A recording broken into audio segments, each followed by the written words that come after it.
एक गांव में कुंदन नाम का एक लड़का रहता था। कुंदन बहुत गरीब था और जब वो केवल 17 बरस का था, उसके माँ बाप की मृत्यु हो गई थी। आज तक कुंदन ने सिर्फ दुख ही झेले थे और उसकी जिंदगी में सब कुछ उल्टा ही होता रहता था।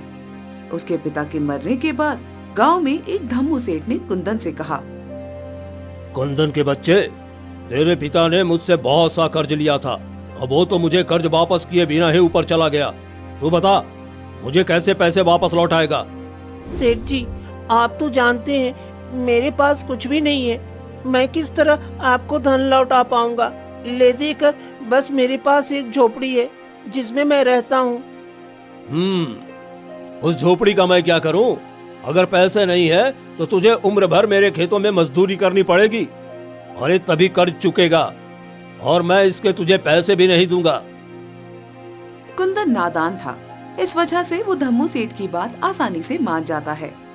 ठीक है सेठ जी, अगर ऐसा करने से कर्जा माफ हो जाएगा तो मुझे मंजूर है।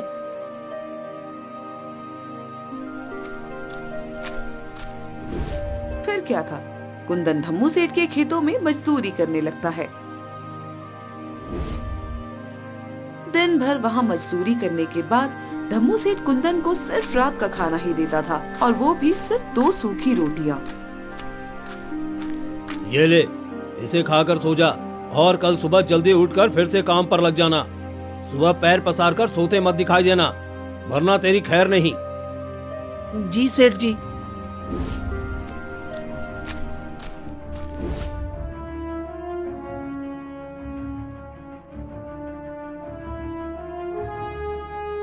यही नहीं, धम्मू सेठ कुंदन को खूब मारता पीटता भी था, जैसे वो कोई जानवर हो। लेकिन हालातों के आगे कुंदन भी मजबूर था।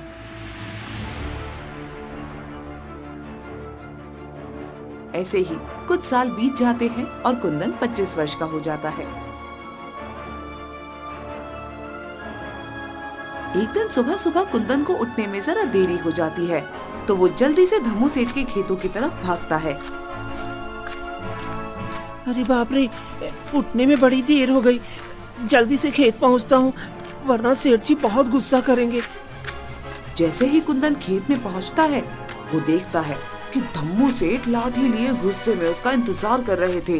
उन्हें ऐसे देखकर कुंदन बहुत घबरा जाता है। सेठ जी, माफ कर दीजिए सेठ जी, उठने में जरा देर हो गई, आइंदा कभी नहीं होगा। अच्छा, माफ कर दूं? अरे एक बार माफ करूंगा ना तो तू बार बार यही गलती दोहराएगा। सजा तो तुम्हें मिलनी ही चाहिए। तू क्या चाहता है? तू घर में आराम करे और मैं खेतों में काम करूं?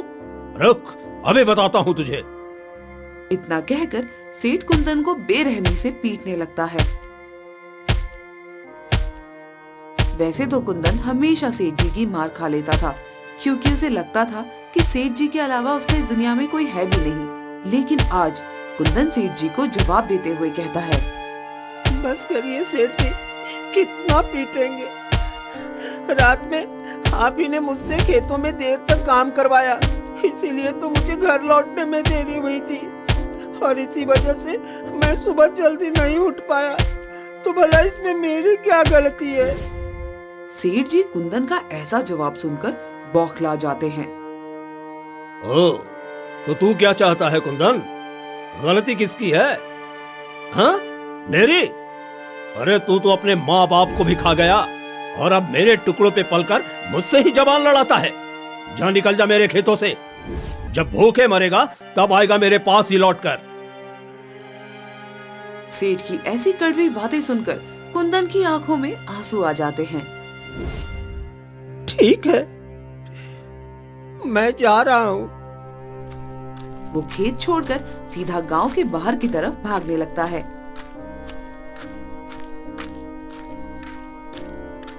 उसे भी नहीं पता था कि वो कहाँ भाग रहा है, मगर कुंदन सिर्फ उस गांव से दूर जाना चाहता था जिसने उसका सब कुछ उससे छीन लिया था। अब कभी वापस नहीं लौट कर आऊंगा, चाहे जैसे मुझे अपना गुजारा करना पड़े। ये सब सोचते हुए भूखा प्यासा कुंदन एक जंगल के पास पहुंचता है और वहाँ एक पेड़ के नीचे बैठकर रोने लगता है। तभी उसे झाड़ियों के पास से कुछ आवाज सुनाई देती है। अरे, ये आवाज कैसी? कहीं कोई जंगली जानवर तो नहीं? हे ऊपर वाले, अगर ऐसा हुआ तब तो ये मेरा अंत है। जैसे ही कुंदन झाड़ियों के पास जाता है, वो देखता है कि झोपड़ियों के पीछे एक हिरन था।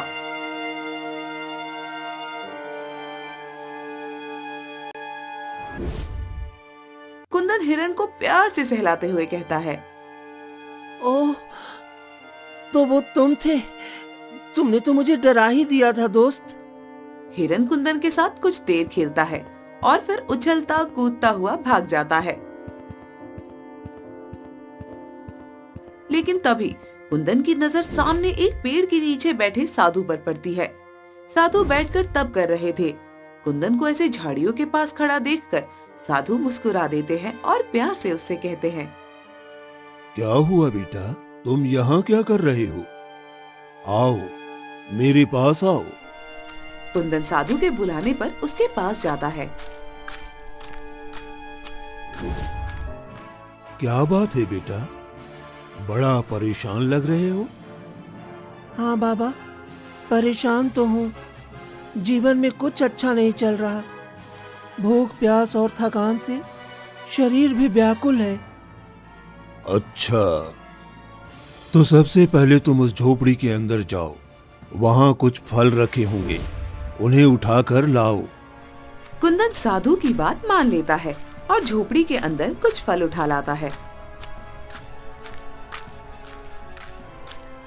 साधु उसमें से कुछ फल लेकर बाकी फल कुंदन को दे देते हैं। ये कुछ फल मेरे पास रहने दो और बाकी के फल तुम खा लो।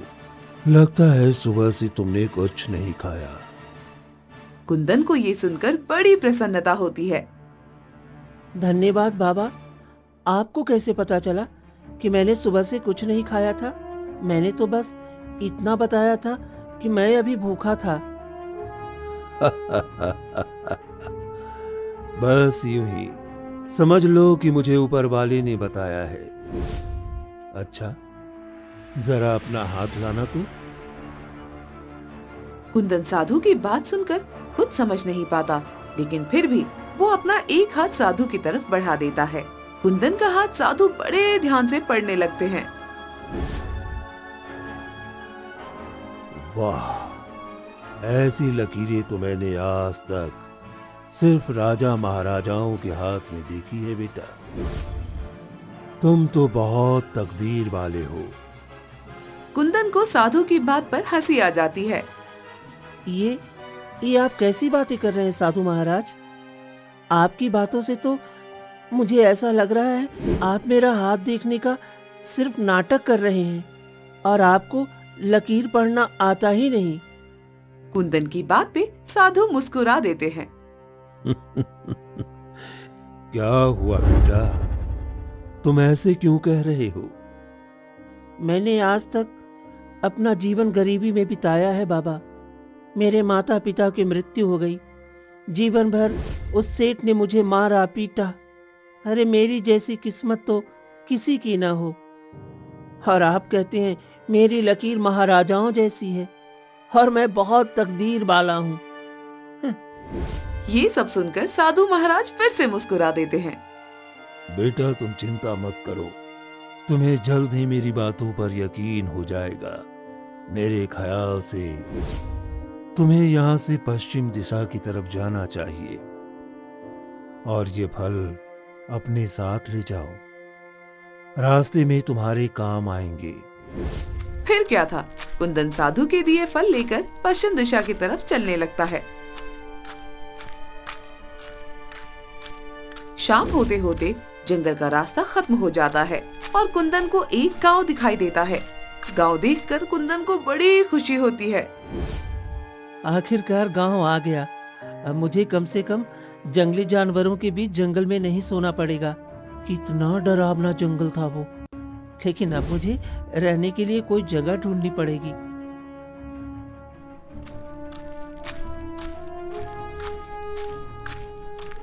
कुंदन गांव में इधर उधर किसी काम और जगह की तलाश में भटकने लगता है कि तभी उसे हीरालाल नाम के एक आदमी की मिठाई की दुकान नजर आती है।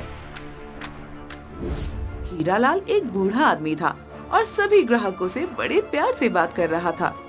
कुंदन को देखकर वो उससे कहता है, अरे क्या हुआ बेटा, कौन सी मिठाई चाहिए तुम्हें? तुम यहाँ की तो लगते नहीं हो।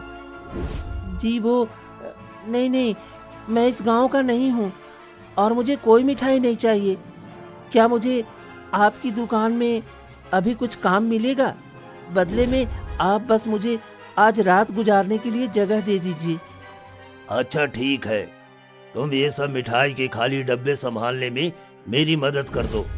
मैंने मेरे निकम्मे बेटे अनुज को कितना बुलाया, वो मेरी मदद करने आया ही नहीं। लेकिन अच्छा हुआ तुम आ गए। आओ बेटा आओ।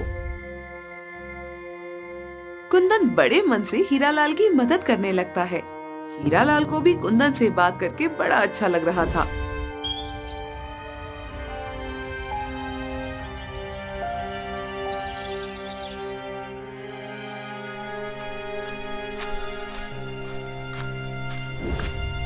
रात होते ही हीरालाल कुंदन को अपने घर ले जाता है,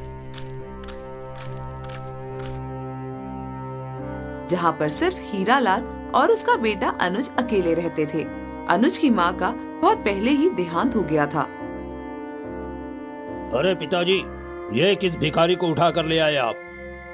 तमीज से बात करो अनुज, ये कुंदन है। आज रात ये यही रुकेगा। इसने आज मेरी बहुत मदद की है। और तुम क्यों नहीं आए थे दुकान पे? आज कितना काम था? अरे ओ पिताजी, मैं थोड़ा व्यस्त था। हाँ, सब जानता हूँ तो कितना व्यस्त रहा होगा। अरे अपने दोस्तों के साथ घूमने निकल गया होगा। खैर ये सब छोड़ो, मैं जल्दी से खाना बना देता हूँ। नहीं नहीं, आप रहने दीजिए, खाना मैं बना दूंगा। आपने मुझे यहाँ रुकने को दिया है, वही बहुत है। वाकई में तुम खाना बना दोगे? हाँ हाँ जरूर, और देखना आपको मेरे हाथ का खाना ना बहुत पसंद आएगा। फिर कुंदन हीरालाल और उसके बेटे अनुज के लिए स्वादिष्ट खाना बना देता है। वाह, क्या खुशबू आ रही है। आओ कुंदन, तुम भी बैठो। हम सब साथ में बैठकर खाते हैं। क्या मैं आपके साथ? हाँ, और क्या, आओ आओ। कुंदन जब ये देखता है कि हीरालाल उससे इतने प्यार से बात कर रहा था तो उसकी आंखों में आंसू आ जाते हैं और वो उन्हें गले लगा लेता है। क्या हुआ बेटा, ऐसे भावुक क्यों हो रहा है? बहुत अरसे के बाद किसी ने मुझसे ऐसे प्यार से बात की है, इसलिए मन थोड़ा भावुक हो गया। चलिए अब सब साथ में भोजन करते हैं। इसके बाद वो सब साथ में बैठकर भोजन करते हैं।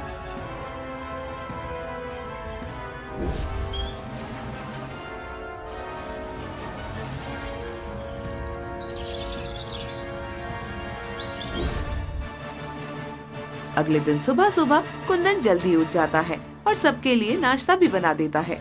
आज उसे बड़ा अच्छा लग रहा था और ऐसा महसूस हो रहा था कि मानो ये उसकी जिंदगी की एक नई शुरुआत हो।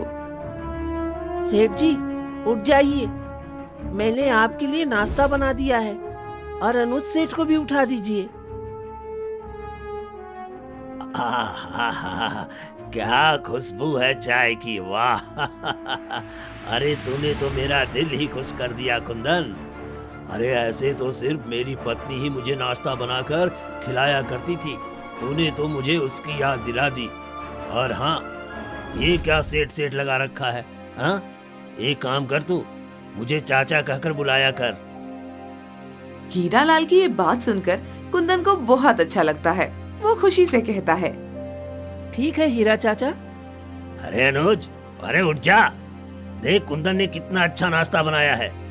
खुशबू से सारा घर महक उठा है। हीरालाल के कहने पर अनुज उठ जाता है। तीनों नाश्ता करने बैठे ही थे कि उन्हें बाहर से ढोल बजने की आवाज सुनाई देती है।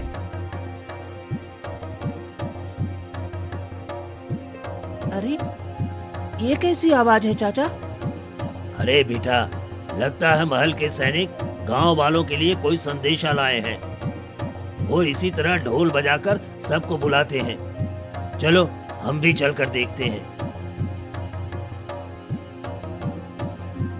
हीरालाल और कुंदन बाहर जाकर देखते हैं तो वाकई महाराज के महल के कुछ सैनिक जो जोर जोर से ढोल बजाकर सबको बुला रहे थे।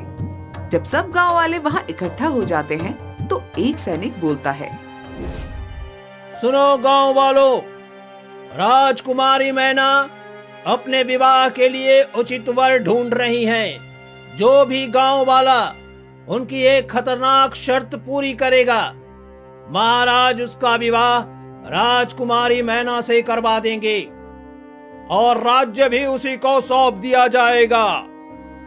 आप में से जो भी राजकुमारी मैना की शर्त को पूरा करना चाहते हैं, वो कल सुबह महल में पहुंच जाइएगा। सैनिक की ऐसी बात सुनकर गांव वालों में तो अफरा तफरी ही फैल जाती है। कई नौजवान राजकुमार बनने की लालच में राजकुमारी की शर्त पूरी करने का फैसला कर लेते हैं, जबकि उन्हें ये तक नहीं पता था कि राजकुमारी की शर्त थी क्या।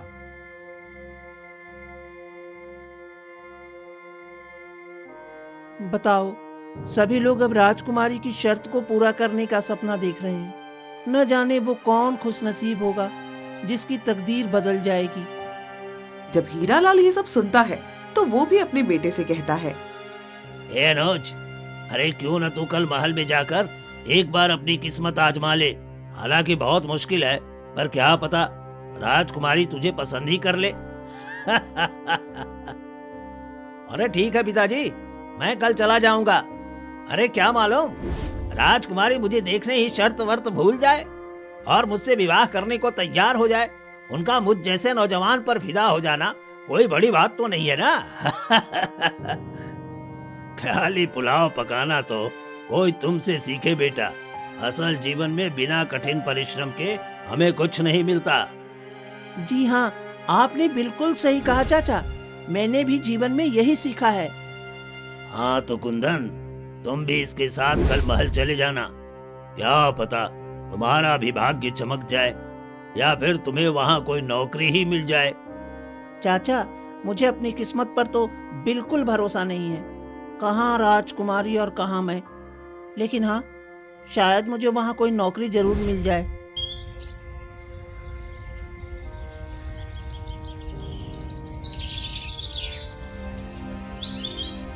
अगले दिन कुंदन अनुज के साथ महल जाने के लिए निकल जाता है। वो देखता है कि गांव के कई लोग महल की तरफ जा रहे थे, क्योंकि सबके मन में राजकुमारी से विवाह करने का लालच था। देख रहे हो कुंदन भाई, कितनी भीड़ महल की तरफ तेजी के साथ चली जा रही है। हर एक आदमी के मन में बस राजकुमारी को पा लेने का ख्वाब है। हाँ, देखो कि किसकी किस्मत चमकेगी आज।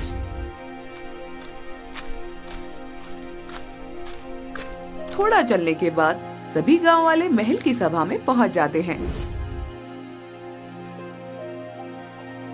वहां पर महाराज महारानी अपनी बेटी यानी राजकुमारी मैना के साथ बैठे हुए थे। जैसे ही सभी गांव वाले और साथ साथ दूसरे राज्य के कई लोग वहां उपस्थित हो जाते हैं, राजकुमारी कहती है, आप सभी मेरी बात ध्यान से सुनिए। जैसा कि मैंने कहा था, मेरी एक शर्त है और उसे जो भी पूरा करेगा मैं उससे ही विवाह करूंगी। तो क्या आप सब मेरी शर्त पूरी करने के लिए तैयार हैं? उतने में ही एक दूसरे राज्य का राजकुमार कहता है, हाँ राजकुमारी जी, हम सब तैयार हैं। आप सब ने हमारे महल के पालतू शेर के बारे में तो सुना ही होगा। वो इस पूरे राज्य तो क्या, आसपास के सभी राज्यों में सबसे खूंखार है। आप में से जो भी मुझसे विवाह करना चाहता है, उसे हमारे शेर से लड़ना होगा और उसे हराना होगा। लेकिन ध्यान रहे, उसे एक खरोच तक नहीं लगनी चाहिए। आपको उसे इस तरह से हराना है और अपने बस में करना है जिससे वो खुद ब खुद आपके सामने अपने घुटनों पर बैठ जाए।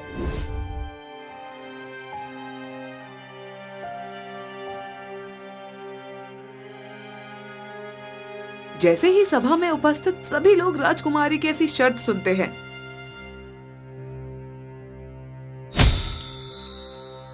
आधी सभा तो अपने आप ही खाली हो जाती है। कई गांव वाले और राजकुमार तो अपने घर वापस लौट जाते हैं। अनुज भी डर के मारे वापस लौटने लगता है, लेकिन कुंदन उसे रोक लेता है। अगर आप यहाँ तक आए हैं तो आपको एक बार कोशिश तो करनी चाहिए ना। जरूर, राजकुमारी ने ऐसी शर्त इसलिए रखी है क्योंकि इसके पीछे कुछ राज है।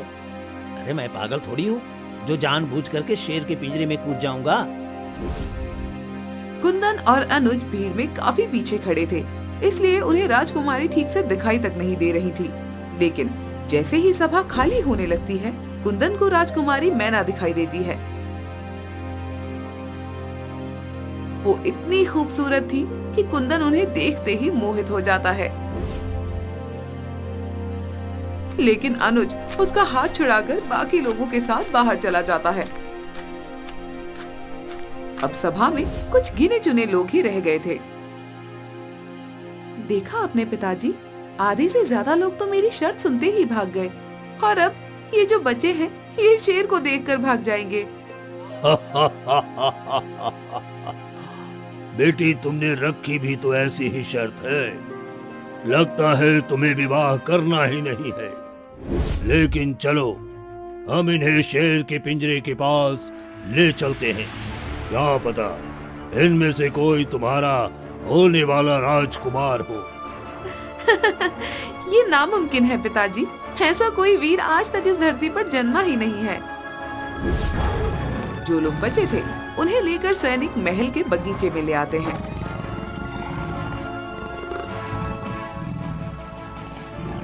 वहीं पर एक बड़ा सा पिंजरा रखा हुआ था, जिसके अंदर एक शेर कैद था। इतना बड़ा शेर देखकर कुछ लोगों की तो सिट्टी बिट्टी गुम हो जाती है, मगर कुंदन की नजर तो राजकुमारी से हट ही नहीं रही थी। मेरे पास अब खोने को है ही क्या। वैसे भी मेरी पूरी जिंदगी इतनी खराब बीती, कौन ही मेरा घर पर इंतजार कर रहा होगा।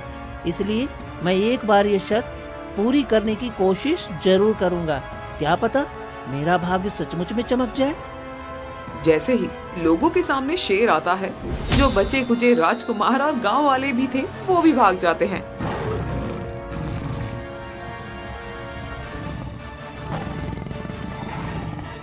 अब सिर्फ कुंदन ही अकेला बच गया था।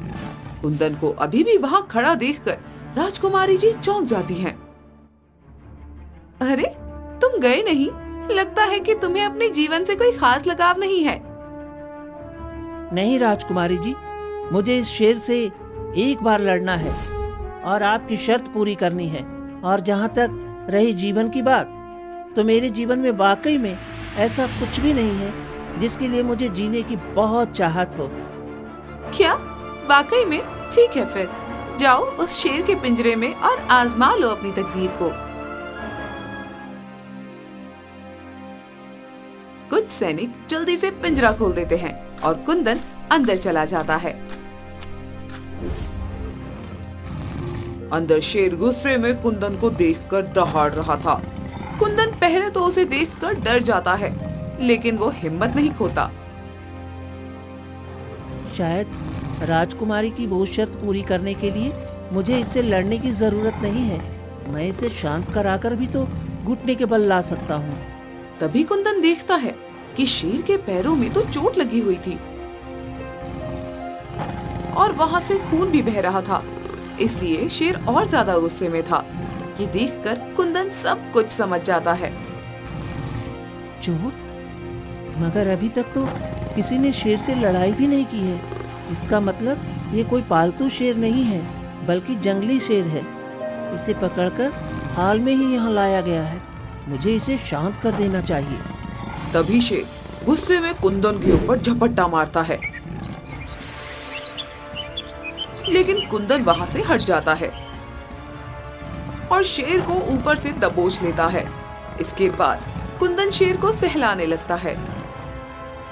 शांत हो जाओ मेरे दोस्त, अभी सब ठीक हो जाएगा। मैं और तुम बिल्कुल एक ही जैसे हैं। मुझे अपना समझकर शांत हो जाओ। शेर कुंदन को अपने ऊपर से गिरा देता है और फिर से उस पर झपट्टा मार देता है। लेकिन इस बार भी कुंदन शेर की पकड़ से बच जाता है और वो शेर को पीछे से पकड़कर सहलाने लगता है। कुंदन के ऐसा करने से शेर वाकई में शांत होने लगता है। शांत हो जाओ मेरे दोस्त, शांत हो जाओ। मैं तुम्हें तुम्हारे परिवार के पास वापस ले जाऊंगा, उसी जंगल में जहां तुम रहते थे। बस तुम एक बार शांत होकर मेरी बात को समझो। कुंदन की ये बात सुनकर शेर सचमुच शांत हो जाता है और घुटनों के बल बैठ जाता है, जैसे मानो वो कुंदन की बात समझ गया हो और उसे भी अपने घर वापस जाना हो। कुंदन अपने कुर्ते का थोड़ा सा कपड़ा फाड़ता है और उसे शेर की चोट पर लगा देता है।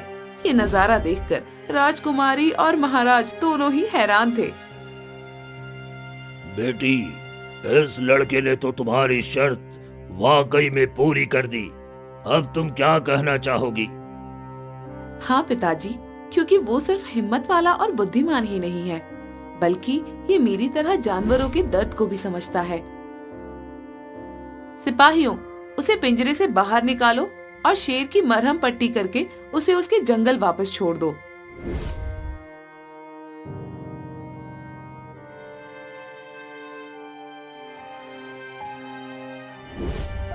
सिपाही ऐसा ही करते हैं। जैसे ही कुंदन को निकालकर राजकुमारी के पास लाते हैं, कुंदन राजकुमारी से एक सवाल करता है। राजकुमारी जी, ये शेर पालतू नहीं था, बल्कि जंगली था और इसे पहले से चोट लगी हुई थी। तो आपने ऐसा क्यों कहा कि ये पालतू है और आपने ऐसी शर्त क्यों रखी? वो इसलिए क्योंकि कुछ दिन पहले मैं शिकार के लिए जंगल गई थी। वहाँ मैंने देखा कि ये शेर घायल अवस्था में पड़ा हुआ था। मैं इसकी देखरेख के लिए इसे महल में ले आई, लेकिन ये अपने परिवार से दूर होने की वजह से बहुत गुस्से में था। उसी वक्त मेरे पिताजी मुझसे विवाह करने की जिद कर रहे थे, तो मैंने सोचा कि क्यों ना मैं ऐसी शर्त रखूं जिससे पिताजी भी शांत हो जाए और मुझे विवाह भी ना करना पड़े। मुझे लगा था कि कोई भी मेरी शर्त पूरी नहीं कर पाएगा, मगर आपने तो ये कमाल कर दिखाया। सही कहा राजकुमारी ने। अब उसका विवाह हम धूमधाम से आपसे कराएंगे। आप ही हमारे राज्य के नए महाराज हैं। ये सुनकर कुंदन बहुत खुश होता है, लेकिन फिर वो कुछ सोच विचार करके राजकुमारी से कहता है। लेकिन राजकुमारी, आप इस शर्त से बंधित नहीं हैं। अगर आपको मुझ जैसे गरीब से विवाह नहीं करना है, तो मैं आपके साथ जबरदस्ती नहीं करूंगा। कुंदन की ये बात सुनकर राजकुमारी मुस्कुराते हुए कहती है, ऐसा बिल्कुल नहीं है। मुझे अपने पति में जो खूबियाँ चाहिए थी वो सब आप में है, इसलिए मैं आपसे खुद विवाह करना चाहती हूँ। फिर क्या था, राजकुमारी मैना का विवाह धूमधाम से कुंदन से हो जाता है। ये खबर सुनकर कुंदन का पुराना मालिक धम्मू सेठ का तो सिर ही चकरा जाता है और कुंदन के हीरालाल चाचा तो बड़े खुश होते हैं। कुंदन राज्य का नया राजकुमार बन जाता है और राजकुमारी के साथ मिलकर राज्य चलाने लगता है। उसे साधु की बात याद आती है और उसे सचमुच लगने लगता है कि वो बहुत तकदीर वाला है।